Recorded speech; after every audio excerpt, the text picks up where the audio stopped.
샬롬, 우리의 기도는 하나님의 뜻을 구하는 기도입니다. 그러하기에 우리의 감사는 하나님의 뜻을 이루는 데까지 이어져야 합니다.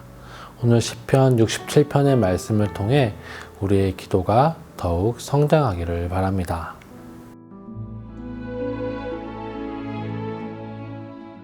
제67편 시, 곧 노래, 인도자를 따라 현악에 맞춘 것.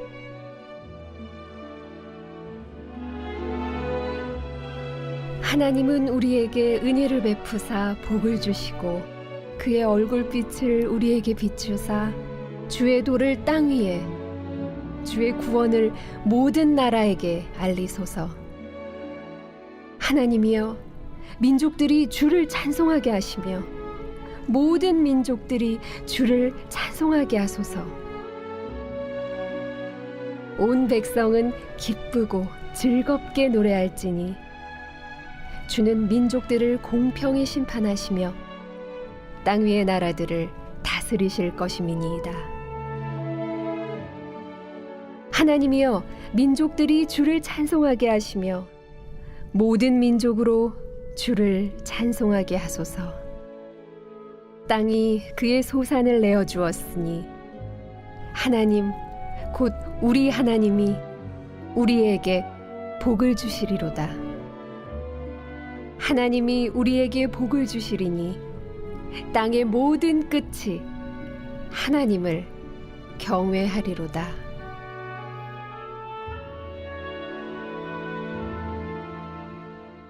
하나님이 우리와 함께 하신다는 것, 그 자체가 복입니다. 우리가 하나님의 뜻대로 살아갈 때 우리는 복을 누리고 만족합니다. 하지만 우리는 너무 쉽게 하나님이 주시는 복과 하나님의 뜻대로 살아가는 삶을 분리해서 생각합니다. 예를 들어 열심히 예배하면 하나님께서 나에게 선물을 주셔서 내가 원하는 시험이나 면접에 붙게 하시거나 물질을 주실 것이라고 생각합니다. 헌금을 많이 하면 하나님께서 나에게 재물을 주시거나 내가 원하는 소원을 들어주실 것이라고 생각합니다. 이는 공부하지 않고 시험을 100점 맞으려는 것과 같은 생각입니다.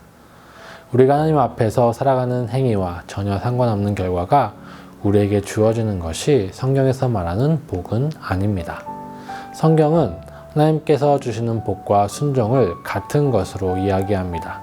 즉, 하나님의 뜻대로 살면 복을 받는다는 것은 우리가 하나님과 동행하며 살고 하나님의 뜻대로 사는 그 삶 자체가 복이라는 것을 말하는 것입니다.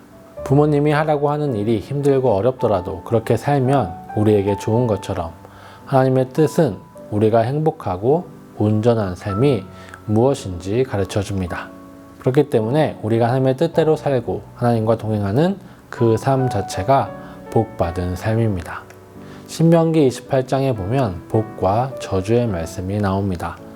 하나님의 뜻대로 살아가는 사람들은 복을 받고 그렇지 않고 하나님의 뜻을 거스르는 자들은 저주가 있을 것이라고 말씀합니다. 우리는 이 말씀을 잘 생각해 봐야 합니다. 많은 것을 얻고 풍족한 것이 복이 아니라 전쟁이 나고 질병이 생기는 것이 저주가 아닙니다.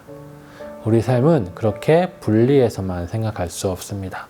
우리가 하나님의 뜻대로 살고 하나님과 동행하며 살아도 질병이 나고 고난이 찾아옵니다. 왜냐하면 우리가 사는 이 세상 속에는 아직도 많은 사람들이 하나님의 뜻을 거스르고 있기 때문입니다. 성경은 성도에게 고난이 없다라고 말하지 않습니다. 성도에게도 고난은 찾아옵니다. 그러나 중요한 것은 우리가 하나님의 뜻대로 그 백성답게 살아갈 때 그런 일들이 저주가 되지 않는다는 겁니다. 기근이 일어났을 때, 전쟁이 일어났을 때 성도들은 하나님의 은혜로 그 모든 것을 이겨내었습니다. 그럼에도 불구하고 평안할 수 있었습니다. 반대로 풍요로움이 있다 할지라도 하나님의 뜻을 거스르는 자들에게는 그것이 저주로 찾아옵니다. 솔로몬의 풍요가 솔로몬이 하나님을 떠나는 이유가 되었습니다. 또한 솔로몬의 풍요가 이스라엘 전체가 아닌 예루살렘 주변과 유다 족속만 누리는 상황이 되어서 솔로몬이 죽은 이후에 이스라엘은 둘로 나누어지게 되었습니다. 풍요가 저주가 된 것이죠. 우리가 아무리 성공하고 재물을 많이 가지고 좋은 직업을 가진다 하더라도 그것 자체는 복이 아닙니다. 그런 것을 가지고 불행하고 절망스러울 수도 있습니다. 그러나 반대로 아무것도 없음에도 내가 살아간다는 것, 사랑하는 사람이 있다는 것, 희망이 있다는 것에 감사하며 살 수 있습니다. 정말 중요한 것은 나의 삶을 내가 하나님께 드리며 하나님의 뜻대로 살아가며 하나님과 동행하고 있느냐입니다.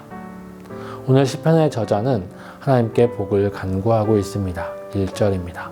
하나님은 우리에게 은혜를 베푸사 복을 주시고 그 얼굴빛을 우리에게 비추사. 저자는 하나님께 복을 달라 간구하며 하나님의 얼굴을 비춰달라고 기도합니다. 그가 원하는 복은 바로 하나님께서 자신의 얼굴을 우리의 삶에 비춰달라는 것입니다.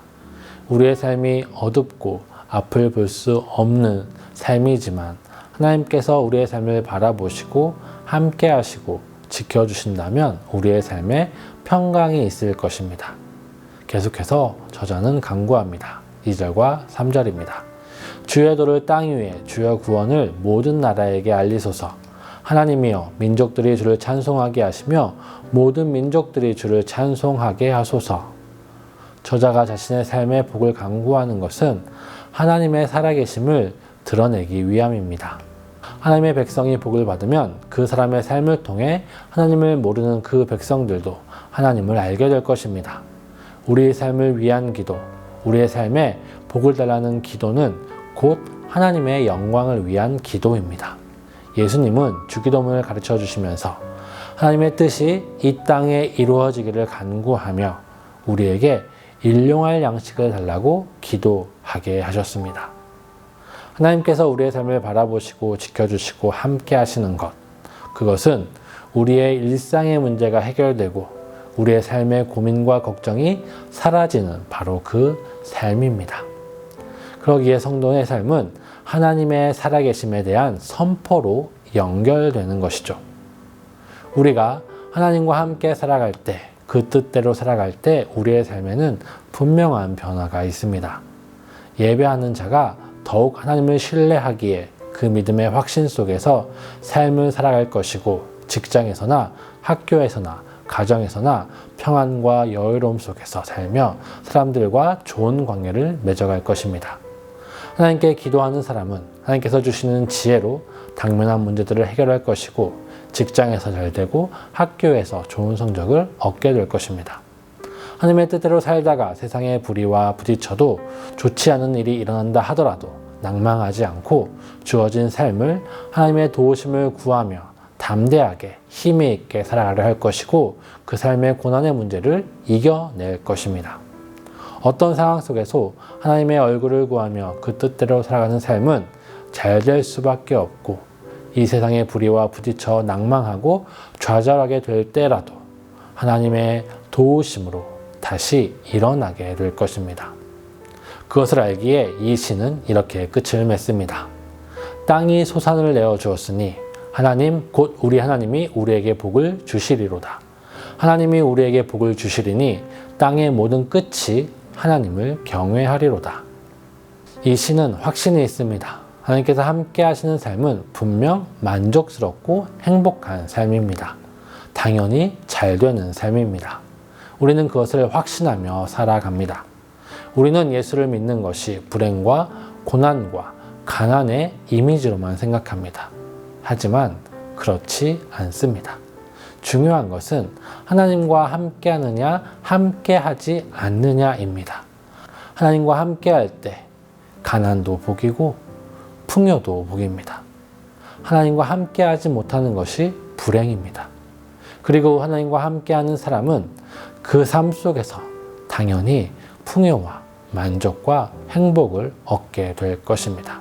어쩌다 잠깐 세상의 불의 속에서 낭망하며 넘어질 때도 있지만 가난과 고난과 아픔 속에서 절망할 때도 있지만 하나님을 바라보는 우리는 다시 하나님의 도우심을 얻을 것입니다. 우리 모두가 하나님의 복을 구하는 성도 되기를 기도합니다. 하나님의 이름을 위하여, 하나님의 영광을 위하여 하나님께서 나의 삶을 돌아보시기를, 우리와 함께 하시기를 간구하는 모든 성도 여러분 되기를 바랍니다. 오늘 하나님과 동행하는 우리의 삶이 사람들에게 놀라움과 하나님을 경외하는 삶이 되었으면 좋겠습니다.